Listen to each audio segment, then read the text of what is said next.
الله الله، ده حلو ده. ياقوت؟ واللي يكرهه يموت. ايه اللي جابك؟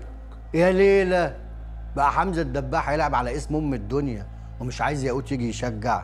ده لو مش عشان مصر يبقى عشان خاطر عيونك. ده انت النص اللي يخص. يا جدع انت، مصر مين؟ خلص. اتدحرج تحت رجلي ان بدير الناقص كرشك وانت ططيت ومشيت. عشان علمت على جحيم وبدير له حق يكرشني. بدير لي حق يكرشني؟ ما نبعت له بوكيه ورد ونلف له لفه هدايا ونكتب له جملتين في رومانسيات ما دام مكيفك قوي انت كده. هتخيب يابا ولا مالك؟ الخايب اللي مالوش نايب. هتكفي امك واخواتك منين؟ على الله، مش على جحيم ولا بدير. ايوه بس انت شيلتك تقيله. علاج امك وجهاز اختك زمزم، ده غير اخوك اللي انت قاعد بتعلمه احسن علام تقولش هيطلع احمد زويل. صاصة ده اللي ربنا بيرزقني برزقه. انت عاوز ايه يا ياقوت؟ يا ما انت كريم يا رب، فرجت من عنده يالا.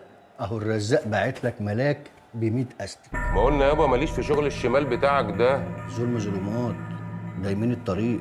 مش لونك. ايه المصلحة؟ الماتش. مال؟ الواد اللي هتلعبه يخص بدوي الصياد، عايز يشتري الماتش ويحينك. وادي 100,000 ميدالية ذهبية، ولما الواد يكسب هيسلمونا اخواتهم التوم. خد يا الفلوس دي واطلع بره. انت بتطردني من نادي المليونيرات؟ بقول لك الواد يخص الصياد الكبير، وشركة بدوي الصياد هي الراعي الرسمي، يعني كده كده هيكسب. الصياد هيشتري الحكم واللجنة والجمهور والأرض اللي هتلعبوا عليها والترنج الحلو ده. وانت هينوبك ايه؟ اطلع بالقرشينات بدل ما تطلع خسران ومفلس. فكر في امك اللي مش شايفه النور بسبب الضيقه اللي هي فيها، واختك اللي قربت تعنس وركابها ململت من شغل الدلاله واللف على البيوت. فكها على نفسك وعلى اللي حواليك يا حمزه. نمرة غلط. انا سفيت التراب عشان اوصل للماتش ده. طب حلو ده. تخيل نفسك بقى راجع لامك ب200,000 جنيه، ولا ترجع لها بميداليه لو رحت بعتها عند عصفور بتاع روبابيكيا مش هيديك تمن كوبايه شاي. ده لو كسبت.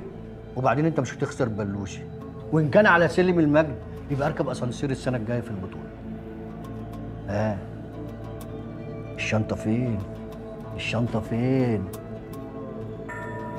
ايوه كده، سمعنا زغروطه. ايوه يابا بس استنى يا بس. حمزة يا دباح يا بطل الجمهورية. الله الله، كابتن بزوكا العالمي، والله ما بطمن عليه غير مع الكابتن بزوكا. الكابتن بزوكا ده هيبزكك.